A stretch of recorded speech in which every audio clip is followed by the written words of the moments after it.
We are John and Ellie, the Barefoot Doctors. We lost our new Leopard 50 catamaran to fire, so we began our search for the perfect performance catamaran for sailing us around the world. Jump on board for this adventure, and together, who knows what we can achieve? Because life is better barefoot.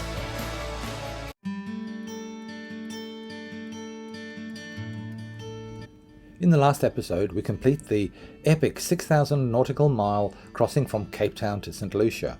What an incredible experience. There were highs, lows, and an incredible journey. We all learned so much and come out the other end, more experienced, more confident, and more wise. So having arrived in St. Lucia, the windward end of the Caribbean chain, the reality is we have to clean the boat.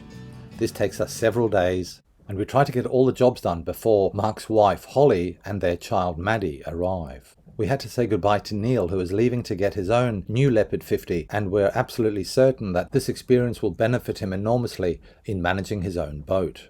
Neil was a great crew member to have on board. He was like a quiet, calm giant, always willing to give a hand, and the fact that he slept in the utility room on the floor for this whole trip proves his resilience. Mark has to hire a car to drive the 45 minutes to pick up the girls from the airport, and of course with a 5-year-old on board, we do need to put up netting around the whole boat to keep Maddie safe. The end result looks really good, even if I say so myself. Elizabeth had planned to join us in St. Lucia as well, but the opportunity of being present for the delivery of our grandson trumped joining us for the sail to the USA. This wonderful invitation just couldn't be refused. We got on to doing the other jobs on the boat, one of which was the jib furler that had separated on the last day before arriving at St. Lucia. Okay, so today we are going to try and fix the Genoa. The extrusions came apart on the last day of the sail, caused a little tear in the luff of the Genoa. Slack off a little bit on the up hole.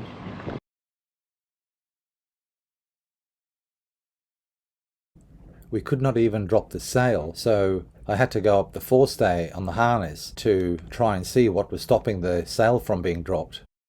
And it turned out to be the grub screws being so proud that they jammed the downhaul. Reinstalling the grub screws allowed the sail to come down, and then the extrusions could be realigned and placed together. Very fortunately, we could do this ourselves, so we didn't have to wait for other professionals to come in, which would have delayed our departure. We also made a temporary fix of the sail tear, and when contacting Leopard in Cape Town, and they confirmed immediately that the cost of professional sailmakers to repair the sail would be covered by warranty immediately. Of course, we did have to enjoy the pleasures of St. Lucia, enjoying time on lovely beaches, exploring high-end resorts, and getting a few local drinks, and enjoying the local people who were so warm and friendly. Okay. What I'm doing here, saying all the good fruits and the vegetable. Thank you. Yeah, all the good fruits and the vegetable. Like we have the coconuts, the prickly pear, soursop, mangoes. We got passion fruits, oranges, tomatoes, papaya, cucumber, and the rum punch. And we get all the herbs at the front there. The papaya. We get big papaya too, but Yeah. we have time for it. Lovely. Yeah, man. Thank you. You're welcome. And buying veggies from a veggie man who also sold homemade rum punch that had a kick like a horse. Okay, so we have been in Rodney Bay in St. Lucia for 5 days. Got a few jobs done. As you can see, the child netting around the boat, that's all finished. Looking pretty good. We have checked out and we are about to leave. We're gonna do a 2-day trip to St. Thomas, meet up with frickin' Petra from Sailing SISU. We have some deliveries for them, a washing machine, parts and drum, and then we'll head on northwards after that up to the USA. Another 2,000 miles odd to go in total, but it seems like not very far considering we've already done about 6. The weather actually is a little bit ordinary. We're still getting showers and heavy clouds, and we're gonna, unfortunately, this is what it's going to be like the next 2 days, today and tomorrow. On Wednesday the weather's improving, which is when we should be arriving and back out onto the water. Very exciting. And another day closer to meeting my honey. Yeah. All good things come to an end, so we had to leave St. Lucia. We bought duty-free diesel at a great price and headed out again into the open ocean to head to St. Thomas. Bye-bye, St. Lucia. We left from Rodney Bay down here, and we are 25 miles away from St. Lucia, or Rodney Bay now, but up on our starboard side, which is the wind wedge, is Martinique, which is a French territory. You can just see it in the mist. It's 15 miles away. It's apparently a very beautiful French territory, but we're going to miss it a bit like a lot of the other Caribbean islands because we're going to be sailing pretty much straight through. The day is blustery, 22 knots at the moment. We're sailing along at a steady 10, 11, 9 knots. We're down to 3 people doing watches now. All is a bit sick, so Mark, myself, Paul are doing watches, so we only get 6 hours break between our watches now.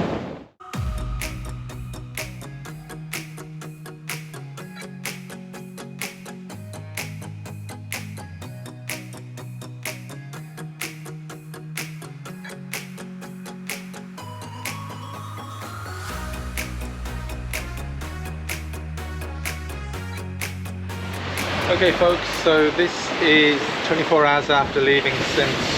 Lucia on the way to St. Thomas. The sea state hasn't been very pleasant. It's been quite wavy. We've had quite a lot of winds a lot of the time, so 20 to 25 knots all of last night, and sea state about 3 meters, but confused seas right on our beam, and so a very rocky, rolly ride with lots of jerking and splashing and unpleasantness. So it was actually quite difficult to sleep, but we are still under the second reef main. So there's the main on its second reef, which is just almost at the top of the inner shrouds. And we've got the Genoa, like second reef and a little bit less.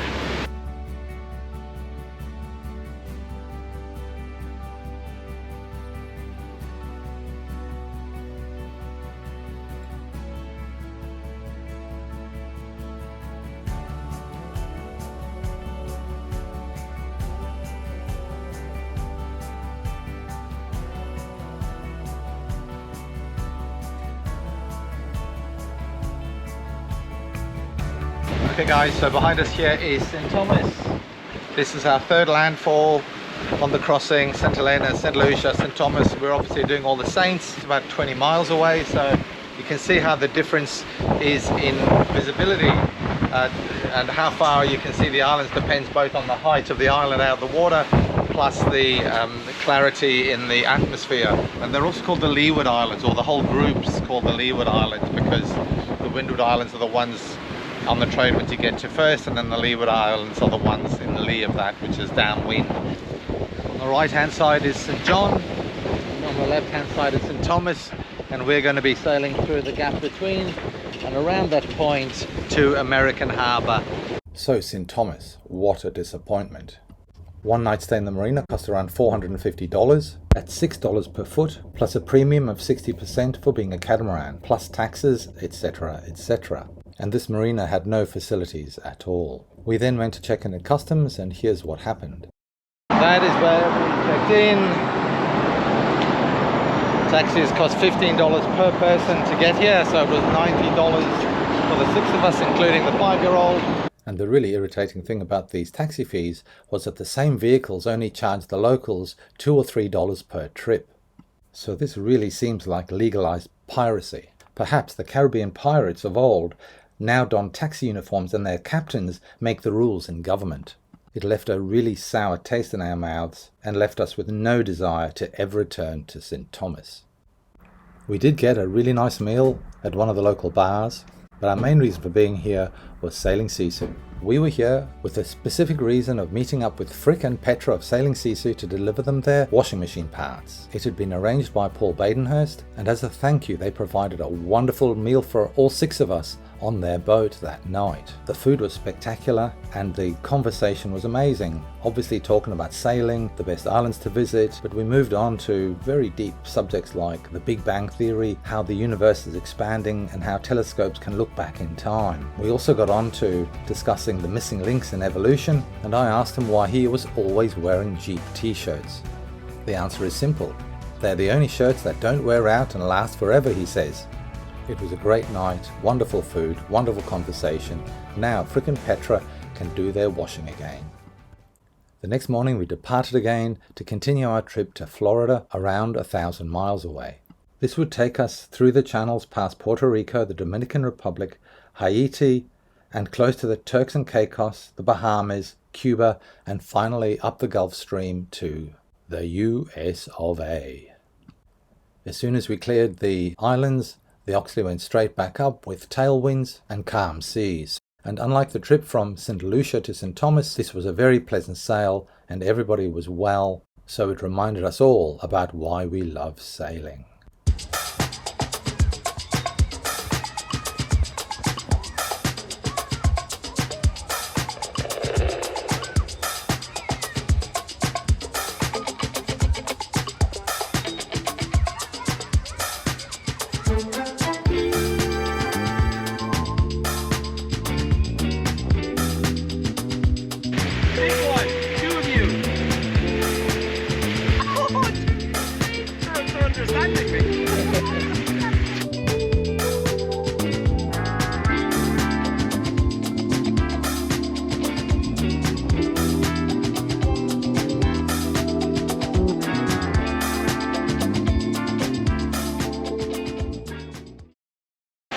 So morning of Sunday, and we are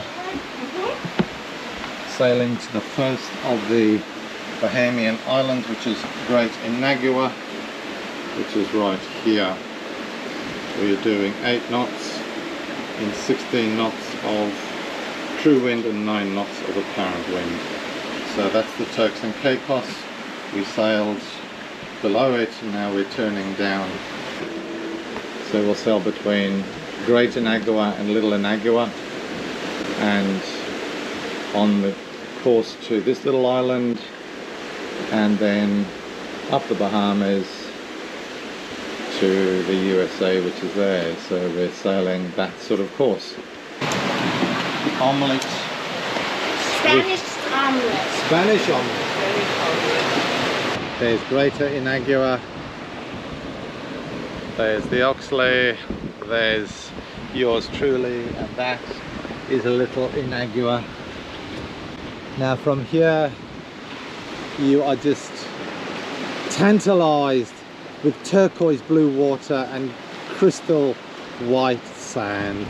Oh my god, the Bahamas is just so beautiful. You get that turquoise water where, because of the white sand and the blue sky, and it is just 50 shades of blue, Elizabeth calls it. It is just amazing. Elizabeth loves the Bahamas and so do I, but that is the reason why. This absolutely fantastic blue clear water. It's like being in a swimming pool, just so clear. You dive in and everything is just crystal clear. We might go for a swim later on. So here we are approaching a little island, isolated from everywhere, and we're just going to do some repairs to the boats. It was Mark and Holly's anniversary, so we decided to drop anchor at a small atoll and have a celebration with good meals, good food, and a good night's sleep.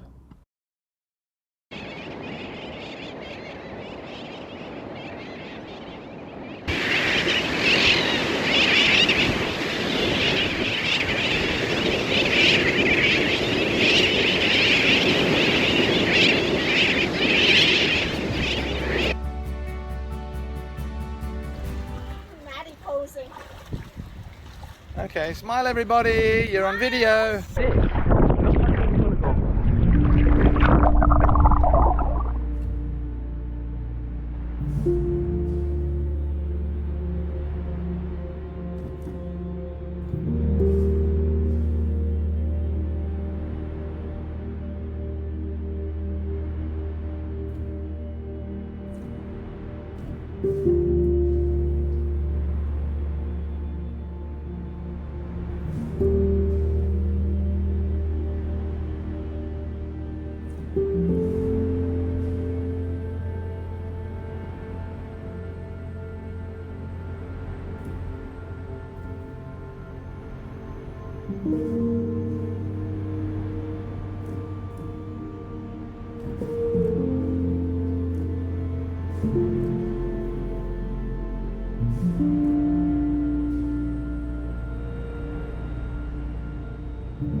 Returning to the Bahamas after the haunting event of our boat burning was like stepping into a surreal dream. 2.5 years had passed, yet the scars of that fateful day still linger in our memories. As we sailed into the Bahamas on the same boat as ours that had caught fire, a strange sensation enveloped me. It was as if time had folded in on itself and we were navigating the waters of the past. Emotions swirled, a mix of emotions. We had left the anger and apprehension behind, but this was replaced with a new dawning of opportunity and hope. But I couldn't deny the allure of the turquoise water and the promise of new adventures.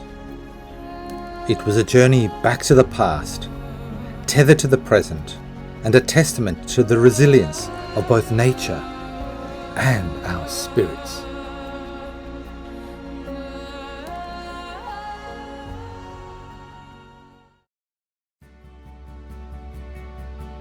So, having enjoyed our fix of Bahamian water, fish, coral and pristine white sand, we raise the anchor and head off on the last leg to the USA. Had this huge squall coming in behind us with very high cumulonimbus. It actually was much taller than that before, like very high, towering white clouds, and squall underneath, the rain underneath, and we had the Oxley up, so in the interest of practicality we reasonably hurriedly dropped the Oxley in that. But it's amazing how fast these cloud shapes change. I mean, it was when I went down to get the camera, we had this high plume about a third of the way higher than that cloud. But so this is exactly why we dropped the Oxley there. The wind is now 30 knots, 28 just hit 30 just then. White horses, we're not in the worst of it yet either. You look above us, we've actually got blue sky right above us, so we're not actually in the squall yet, so the likelihood is it'll get worse, it's going to get worse. So really the moral with this is you've got to read the weather, you know, you've got to look around and take notice of big dark clouds and be ready to, in anticipation, avoid, get the sails down early. Wow, look at that. 38 knots. Yucky now, doesn't it? 38 knots it reached. So the sun is just setting. About 2 days to go to Fort Lauderdale, 300 miles approximately, and the wind is really soft. It's 8 knots. So we've got the engine on. But what's interesting is we are going to do a shortcut across the Bahama banks here instead of going around, and that way it'll save us a few miles, but obviously it's quite a weird sensation moving from, you know, 3,000 or 5,000 meters down here to 3 meters and 2 meters and 4 meters and 5 meters. So that is the Bahama banks. There's no rocks in this area, and some of the areas are 10 meters too. The other advantage is it keeps us away from the shipping lanes. So we're sailing along over the Great Bahama Bank. The water is 7 meters deep, and it has been 7 meters deep for the 100 miles that we are sailing over it. What became obvious to us while we were in the Bahamas on our Leopard 50 was the absolute importance of having a shallow draft and beachable boat. And this is exactly what the Portofino 52 offers. Shallow draft boats and those capable of beaching offer a remarkable degree of versatility that deep keel boats simply cannot match. Their ability to navigate in shallow waters opens up a world of opportunities for exploration, from hidden coves to tranquil estuaries, allowing access to pristine areas beyond the reach of the deeper vessels. And moreover, these boats can gracefully glide into secluded shores, granting the freedom to step ashore and explore remote islands or enjoy picnics in serene settings. Their agility to avoid shallow obstacles and rapidly changing tides, and being able to sneak into shallow protection from storms, is a blessing for sailors and adventurers alike. In essence, the adaptability of shallow draft boats and beachable vessels make them our preferred choice, and also for those who relish the thrill of uncharted waters and to discover the hidden paradises. We're in 6.7 knots, boat speed 6.2 knots, motoring. So we are 170 miles from Fort Lauderdale, and the one engine started thumping and vibrating and sounding very sick. It was visibly vibrating in the engine compartment, so we stopped the engine. Mark went for a swim in the water and found the prop was all choked up with sargassum, the seaweed, and he swam down and untangled it. So that's good because it's nothing serious. So this is the Gulf Stream current zooming up the coast. So here you see now we're going at 9.4 knots or 9.8 knots. Current here is, in the charts, it's up to 3 knots. We're doing 9.6 knots or so, which is absolutely great because it's now predicting us to get in at 2 o'clock. Land ho! We just did the Atlantic crossing. Or transatlantic, actually. I think that's the lighthouse. So here we are entering Port Everglades Harbour or Fort Lauderdale. So 17th Street Bridge is starting to rise there for us.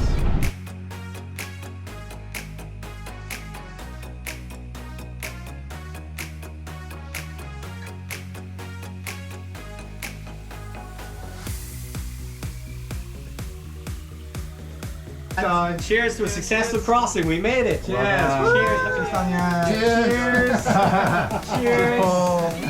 Cheers. Cheers. Cheers. Stay safe. We have covered 7,331 nautical miles, as the world's circumference is 21,639 nautical miles. We have covered the equivalent of 1/3 of the world's circumference. The average speeds were from 6.9 to 7.6 knots, and the crossing took 42 sailing days.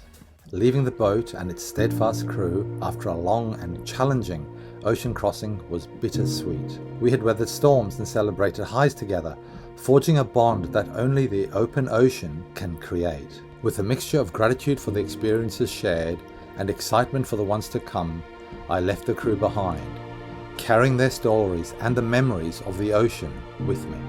As I stepped off the boat, I knew lifelong friendships were established. Yet now, as it's time to bid farewell and return to my own vessel, to the love of my life, Ellie, who had patiently waited for me all of this time.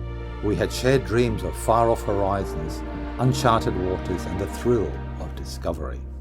It was time to rejoin Ellie, my anchor in this ever-changing world, and embark on the next chapter of our seafaring journey together.